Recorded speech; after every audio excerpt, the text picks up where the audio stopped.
What does stuttering mean for you? What's your personal definition of stuttering in a few words? That's a hard question to answer in a few words. I've been working with people who stutter for over 20 years, and I would say that everything that I have truly learned about stuttering, I've learned from the people I've worked with. And I suppose one thing I have learned is that stuttering can be obviously about the surface features, if you like, the prolongations, the repetitions, the blocks that people experience. But really the experience of stuttering is so much more for people about how they feel about themselves, how they engage with people, how they dream about what they want to do with their life, and stuttering can be something that affects all of those things. The other thing I've learned from people who stutter is that it doesn't have to be something that affects all of those things. It's a very hard thing to define, and at the end of the day I think it's a definition that is very individual to each person. What do you think the aim of stuttering therapy is in general? In general, I think the aim should be to follow what each individual person is asking for in their therapy.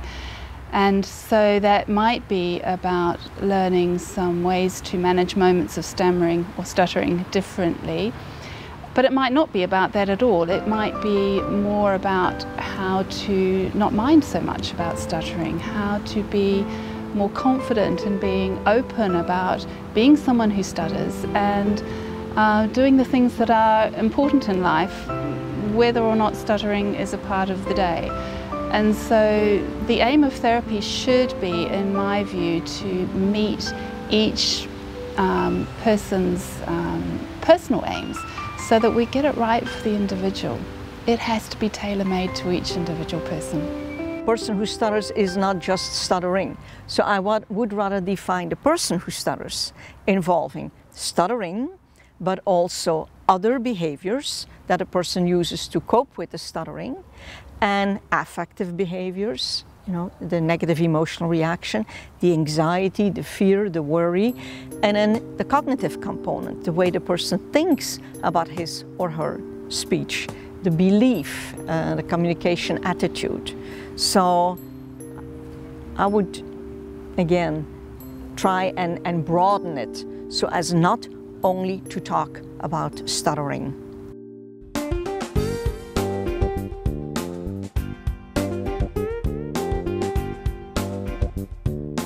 But if I had to reduce cluttering into a few bottom line statements, I would say that cluttering, first and foremost, is a rate phenomenon. And what we mean by that is that cluttering, it occurs when someone tries to speak faster than their optimal capacity to encode. Now, encoding of what? Surface level is the speech sounds, like articulation. For example, multisyllabic words will be, some of the syllables might be dropped off. But you can also go higher in the hierarchy of our communication system, so that it could also be that I have spoken with people who clutter, who say that I am still trying to formulate, think of the right syntax or the right lexical item, or even the thoughts. Now the culprit of this is that they have so much going on in their brain, so many thoughts that are coming at them almost, not with them, but at them. They're being bombarded by multiple simultaneous thoughts. And yet somehow the inner system cannot modulate itself, cannot pace itself, so that they keep on talking, even as the words are not quite selected or the language structure have not been selected and formulated. So it's really an all-encompassing system. What's the difference between those two disorders? I would say that they are related. However, one of the most famous immigrants who came to the States during World War II, Katrina DeHirsch, said that one of the most important questions to try to understand and to answer is, what is the relation between stuttering and cluttering? Again, to try to reduce everything to a short time, because this is a short interview, I would have to say that one of the distinctive features of stuttering is transitioning of a known thought, a known word, a known utterance, but transitioning from sound to sound and syllable to syllable. So often it is the case that people who with stuttering know what they want to say. In fact, they're so good at monitoring that they perhaps later avoid upcoming words. They're quite aware of what they want to say. But as I said a few moments ago, individuals with cluttering, so much is being bombarded at them that they may not know quite which words to select, and yet their mouth keeps going. And that's why you see some of the, what we call in American English, linguistic maze behaviors. And maze behaviors is a very good way to describe this. You know, a maze is something like in a garden such as this, you don't go a straight path, but you go around because it's a maze. Likewise with cluttering, there's a lot of amazing behaviors. You don't quite get right to the point efficiently because of the bombarding of thoughts and trying to figure out, what do I really want to say? They have so many things they want to say.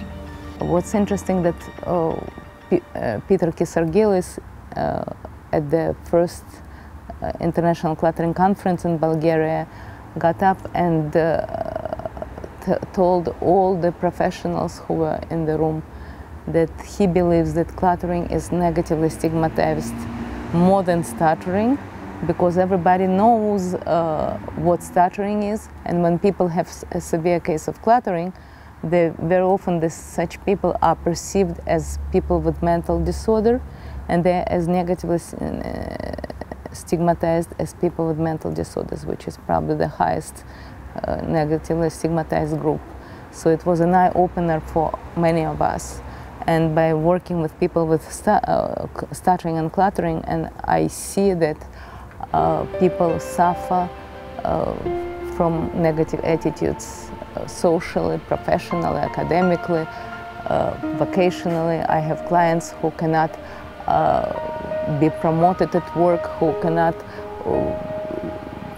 really be evaluated fairly because of their cluttering. So this is actually a very big negative impact of this disorder, the environment and how people perceive people with fluency disorders, including cluttering. I think people who clutter, you know, they have the risk, I think, of being perceived by others as, you know, as disorganized or something, or maybe, you know, also dumber, maybe, you know, than they actually are, you know. And I think, you know, yeah, you know, so they should be really aware, I think, of their own, you know, forthcoming to people, and yeah, you know, so also, you know, yeah, understand why sometimes people think, you know, less or differently about them, and when they can find some more information, you know, there's a site, of course, from the ICA, you know, yeah, you know, yeah, which they can, you know, of course, you know, look at, of course, first of all.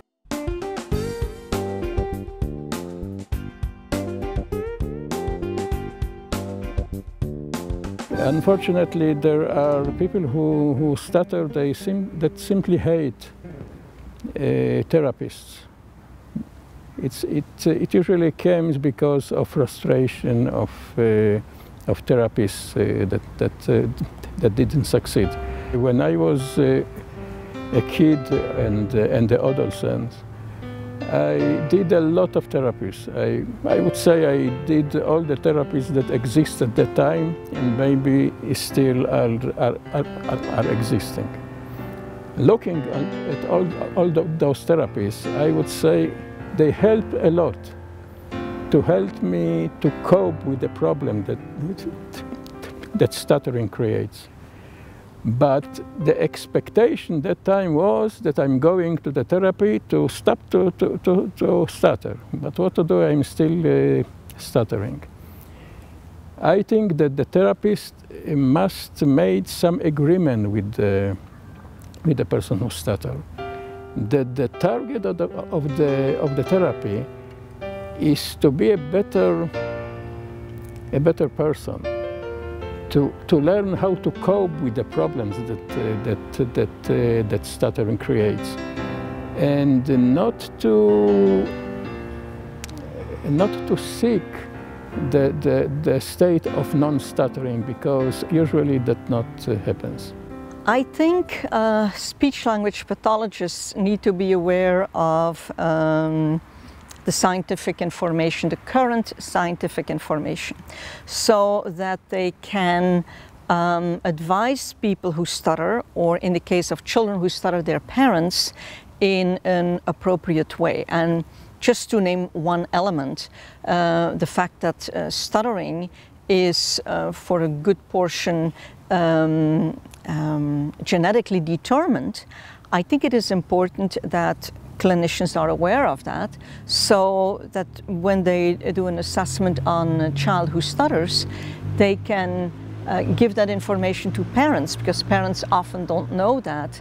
And many parents, even nowadays, still have guilt feelings relative to their children's stuttering, and might think that they, in one way or another, might have something to do with the fact that their child started to stutter. So clinicians need to have the scientific knowledge. For me, it is extremely important, and you know, I also deal with that in the classes, in the courses that I teach, that clinicians are capable of coming to a good differential diagnosis, because there's more to fluency disorders than only stuttering. And so it is extremely important that by means of a hopefully multi-dimensional assessment, clinicians come to the right decision, the right diagnosis. And by that I mean they can eliminate as much as possible the false positives and false negatives that might occur in diagnosis. And so hopefully they will use a multi-dimensional approach to their assessment that is evidence-based, and that immediately leads to the targets of treatment. So an assessment that goes beyond saying the client in front of you is a moderately severe person who stutters, but the assessment leading to these are the different components that the person who stutters is struggling with, and that you as a clinician should incorporate in your treatment. Those are extremely important to me. So a good multidimensional evidence-based assessment leading to hopefully evidence-based treatment. And that portion of evidence-based assessment is often forgotten. Many people talk about evidence-based treatment, but let's start with a good evidence-based assessment.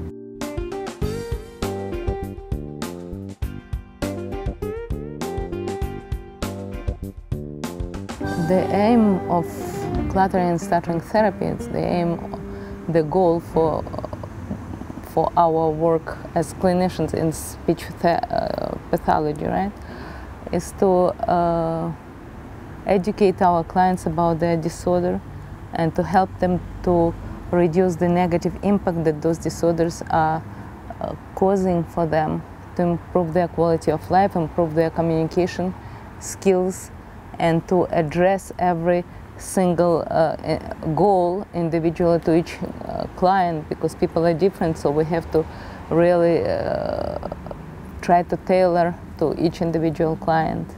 From my perspective, the aim of therapy should be multidimensional and involve not only the behavioral components, such as the stuttering, the coping behaviors, but also working on the affect and the cognition. So I would hope that the clinician would, after the assessment, have a good idea as to the different components that are happening within this person who stutters, and then deal with those different components in treatment, and not only with the stuttering itself. What do you think the aim of cluttering therapy is? So many people feel that cluttering represents a microcosm of nearly all of our speech and language behaviors and processes. But if I had to reduce it to one major factor to try to work on, it is two, I should say. The first is awareness of what's going on, because so much is going on. We need to understand the nature of cluttering. And then secondly is the modulation of the rate. Much easier said than done. Practically the most foolish thing, I would say, to tell someone who clutters to do is, now if you would just slow down, everything will be fine. Well, in a way that's true, but telling a client to just slow down is rather amorphous. You know, how does one slow oneself down? Amorphous and also abstract. So the key to a successful therapy is to provide the clients with concrete and meaningful and functional activities to help them to chunk their thoughts and their language and their speech. Any therapy should start with an assessment, and by that I mean, as a therapist, I want to understand the child and their experience, and by that I mean understanding how they experience their stuttering, their own thoughts and any fears about it, their emotions that are maybe tied up with stuttering for them, and how it affects their life on a day-to-day basis. And I also want to understand from the child what they're ready for, what they are interested in, whether they want therapy. So children need different things at different ages, and every child is different as well. So I suppose it starts with a process of getting to know the child. And of course, from the parent's point of view, getting to know what the parents feel their child needs and what they as parents need. So it starts with this process of assessment, which is also a starting point for us starting to make a relationship with the family that is going to be a positive one and that will help them move forward. So that's where I think the process starts. Part of that is also about getting to know the family's strengths, their resources that they bring. Nobody comes to therapy without already having some very positive and important experiences of how they already cope, how they already manage. And I really want to understand what those are for each child and each family. I think the most lovely end to therapy is when a parent says that they know what to do and they feel confident in how to support their child, and when they say that their child is feeling confident and is not being limited in any way by their stutter. So when a parent says something like, he's reaching for the stars, he's just going for whatever he wants to do, that for me tells me that therapy has been successful. So the therapy aims to give children some fluency techniques if that's what they're ready for and if that's what they're interested in. But more importantly, in my view, it should be about building children's confidence, helping them feel good about themselves, have a really positive attitude about communicating, regardless of whether they're having a very stuttery day or a not stuttery day, but they have the tools to communicate well and confidently. As soon as we're working with young people and adults, and I would say a lot of children too, we have more than one expert in the room. We have two experts in the room, the person who stutters and the therapist. The speech therapist will bring a lot of knowledge and skills about different ways of working with stuttering, whether that is the speech control strategies or whether it's more psychological approaches such as cognitive behaviour therapy. And so the speech therapist brings a lot of expertise, but it's the person who stutters who brings their own experience and skills and resources to that conversation and that process. The role of the speech therapist is not, in my view, to tell someone what to do or to point them in a particular direction, but help them make choices that are right for them, that fit with them, and help them achieve what they want to achieve in therapy. I tell my clients that, you know, don't feel you have to be decluttered all the time. It's okay, because this fits your inner temperament. But in certain situations where you do need to be understood, then use your techniques. Suddenly I realized that stuttering for me was the biggest opportunity of my life. I would never reach those places I reach without being a person who stutters. So today I can say I'm proud to be a person who stutters.